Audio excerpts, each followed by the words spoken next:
সোহেল যে রামিসা হত্যার মামলার সাথে ডলারকে জড়িয়েছিলেন, এই সেই ডলার। সাক্ষাৎকার শুনুন। সময় বলে নাই বা কোনো বিষয় বলে নাই, এই বিষয়টা কিভাবে দেখছেন আপনি? আসলে সোহেল কি তার বিচার কার্যক্রমটাকে মানে স্তীমিত করার জন্য বলছে, নাকি আপনার সাথে তার সাথে বলতেছিল যে আপনার সাথে নাকি তার সাথে যোগাযোগ আছে, পরিচয় ছিল, আপনি কয়েকদিন অটো চালিয়েছেন, এই সুবাদে নাকি তার সাথে একটা পরিচয় ছিল? আসলে বিষয়টা কি, আপনি যদি আমাদেরকে একটু, আমাদের দর্শকদের জন্য একটু ক্লিয়ার একটা বার্তা দিচ্ছেন। সর্বপ্রথম কথা হইলো, আমি এই অটোর যে একটা সর্বপ্রথম যে অটোর একটা ব্যাপার, এই অটোর সাথে কিন্তু আমি সম্পৃক্ত হচ্ছি গত মাসের 5 তারিখ। এটা আমি আগে ব্যবসা করতাম, ব্যবসায় ক্ষতিগ্রস্ত হওয়ার পর ভাইয়ের অটো ছিল, তো নিয়ে এটা কি করতেছিলাম। তো গত মাসের 4 তারিখ, তার মানে 25-30 দিনের ব্যাপার। এর মধ্যে কাজ করেছি 4-5 বার, 3-4 বার এরকম। এই সুবাদে কিন্তু এই 3-4 বারই ওর সাথে আমার কথা যাই হয়েছে। আর যেটা সবাই কিন্তু জানে, সারা বাংলাদেশ জানে, এবং যেদিন এই কাজটা হয়েছে এটা মিডিয়াতে সবার সামনে বলেছে যে ওই বাড়িতে কারো অন্য কারো উপস্থিতি ছিল না। তো 3-4 দিন কোনো নাম নাই, হুট করে একদিন সোমবার ও নাকি আমার নাম নিচ্ছে পিজন ভ্যানে। এটা এক শুধুমাত্র মানে মামলাটাকে বিভ্রান্ত করার জন্য, সেকেন্ড কোনো আর নাই। নাইলে 164 এসে কোনো কিছুই বলেনি, অন্য কারো কোনো আলামত পাওয়া যায়নি। হ্যাঁ, তো হুট করে 3-4 দিন পর ও কারাগার থেকে ফিরেই আমার নাম নিল। এটা তো একেবারে উদ্দেশ্য প্রণীত, তাই না? একজনকে হেয় প্রতিপন্ন করা, যেমন আমার নাম নিচ্ছে, আমার ফ্যামিলির উপরে কি একটা যেতেছে, বাজে একটা জিনিস। আর আমি যদি এই ধরনের কোনো কাজের সাথে সম্পৃক্ত থাকতাম, আপনাকে এসে আমাকে বাসায় পাইতেন? আমি আপনাদের ক্যান্সেল করলাম। আপনার কি আমি কোথায় আপনারা আসছেন, যে কোথায় পাইছেন আমাকে? আপনার বাসায় আছে? বাসায় আছে। আরো যারা আসছে কিন্তু কথা, আমি ওনার সাথে কথা বলতে চাইনি, কারণ আমি আশা ছিলাম যে প্রশাসনের দিক থেকে কেউ আসুক। এক একজন আমার ছবি পোস্ট করে দিচ্ছে, ছোট্ট মেয়ে রামিসার সাথে আমার নানানভাবে ছবি। আমি প্রত্যেকের ব্যাপারে মানহানি মামলা করবো, যারা যারা এগুলো করছে প্রত্যেকের নামে আমি মানহানি মামলা করবো। এবং এই বাড়ির মালিক, আমি বলতে চাই যে ওনারা বাইরে থাকে বা যেখানেই থাকুক, একজন মানুষকে যে ভাড়া দেয়, সে তো আপনারা পরে পাইছেন যে সে কি ধরনের লোক। তার ওয়াইফে কিন্তু যেদিন হয়েছে, তার ওয়াইফে কিন্তু একটা বর্ণনা দিচ্ছে, পাড়া প্রতিবেশী বর্ণনা দিচ্ছে, তার ওয়াইফে সে নির্যাতন করতো। আমাকে যেভাবে এত বড় একটা ক্ষতিগ্রস্ত করা হলো, আমি একজন জবলেস মানুষ, এখন আমাকে কেউ জব দিবে বলেন আপনি? হুট করে আপনি ঘুম থেকে উঠলেন, দেখলেন আপনার ছবি একজন মেয়ের সাথে, আপনি এইভাবে যদি আপনারা দিয়ে দিত, আপনারা কি করতেন? আমি তো হতভম্ব যে এইগুলা ও এই মামলাকে অন্য খাতে প্রবাহিত করার জন্য বা একটু দীর্ঘায়িত করার জন্য, হয়তো বা তার লয়ার হতে পারে, কারাগার থেকে হতে পারে। হ্যাঁ, বা আমি কয়েকবার ধমক দিছি তারে কাজ করাতে গিয়া, যে ও অন্য কাজ করতেছে, আমার টাকা করো, সে সুবাদে দিতে পারে। এটা মানে তবে এটা পুরো বাংলাদেশ জানে যে আসলে সে মামলাটাকে অন্য খাতে প্রবাহিত করার জন্য এটা করা হয়েছে, শুধুমাত্র এটা, আর অন্য কোনো কিছুই না। আর ওর সাথে যে আমার এরকম ওঠা বসা, আমি অটো নিচেই হলে গিয়া আছে ক তারিখ, 5 তারিখ বা 4 তারিখ। তো আমি নিছি গত মাসে 5 তারিখ। এর মধ্যে কাজকে আমি ডেলি করাইছি নাকি ওর থেকে 3-4 বার হতে পারে। তো এই 3-4 দিনই আমার লোক ওর কথা কবেন যে আমার কাজ করবো, আদার্স আর কিছুই না। এটা সম্পূর্ণ আমার নামে মিথ্যা এবং বানোয়াট একটা করেছে। এবং আমার এই যে বাসায় আমি থাকি, এই বাসার লোকদেরকে জিজ্ঞেস করতে পারেন, যেদিন এই হত্যা হয়েছে ওটার পর যদি এরকম কোনো কিছু থাকে, তাহলে আমি এলাকা থাকতাম না। ফর এক্সাম্পল, যে কেউ, আমি কিন্তু প্রত্যেকটা দিন হাসছি। আপনি জানতে পারেন আমার বাড়ি যারা আছে, পাড়া প্রতিবেশী, আমি যে বাড়িতে ছিলাম কিনা এটাও জানতে পারেন, তাদের কাছ থেকে আপনার ইনকোয়ারি করতে পারেন। এই জাস্ট এই আপনার হচ্ছে যে আইন শৃঙ্খলাতে মানে পুলিশ থেকে কোনো বা তদন্ত কমিটি থেকে? না না, আমি নিজে যোগাযোগ করতে চাইছি। আমি যেদিন প্রথম এটা হয়, আমি 2টা বাজে একবার, 11:30 যখন বললো, তখন একবার নিচে নামছি, চা খেলাম। যে আসলে কি, অনেকে তো দেখেন না ফেক এআই এর যুগ এখন, তাই না? হুট করে দিয়ে দিতে পারে। তো আসলে পরে না দেখলাম দিছে এরকম কি।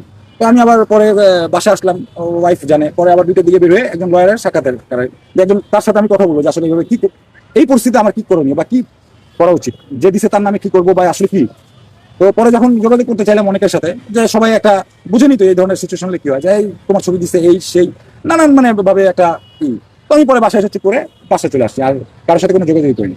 আমি নিজেই চাচ্ছিলাম, আর প্রশাসন থেকে কোনো কিছুই বলেনি। আমি নিজে চাচ্ছিলাম যে প্রশাসন আসলে না আমি বলবো কিছু, যে হ্যাঁ ওকে চলেন বা করেন, যে কোনো কিছুই করতে পারেন। আমি বাসায় কোনো এভিডেন্স লাগবে, আমার কোনো ফিঙ্গারপ্রিন্ট লাগবে, কি লাগবে, আমি সবসময় বাসায় ছিলাম। যে আসলে আর দ্বিতীয় কথা, কোর্টে আমি খবর দেখতেছিলাম যে কোর্ট থেকে কিছু বলে কিনা, যে হ্যাঁ তাকে হাজির করো, ওয়েল আমি করবো। বাট এই ধরনের কোনো কিছুই বলতেছে না। বাট কিছু কুচক্রী লোক, যারা মানে অতি উৎসাহী, যারা হ্যাঁ মানে মামলাটা আসলে তো সে করতে চায় না, যারা এই ধরনের অপপ্রচার চালাইছে, তারা মামলাকে বিভ্রান্ত দিকে নিতে চাইছে।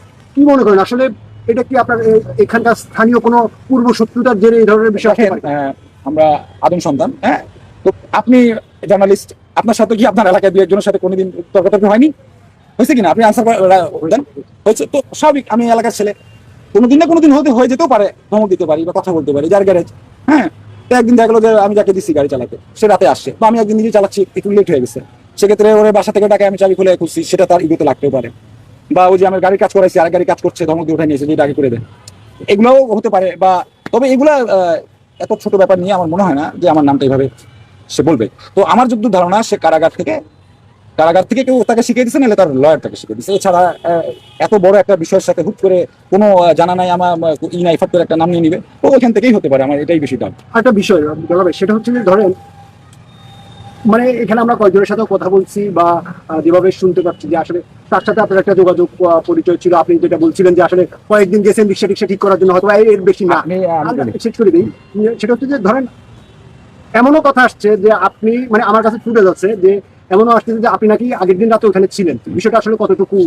আমি ওই দিন রাতে ওকে একবার আমি ওই দিন রাতে একবার ওকে না, ওর মালিকের যে গ্যারেজ, ওকে একবার ফোন দিচ্ছি, ওকে, যে আমার গাড়ি আসছে, গ্যারেজ লেগে গেছে। তারপরে কিন্তু ওকেও ফোন দিচ্ছে একবার। এটা কিন্তু লাস্ট কল তখন পাইছিল আমার লাস্ট কল।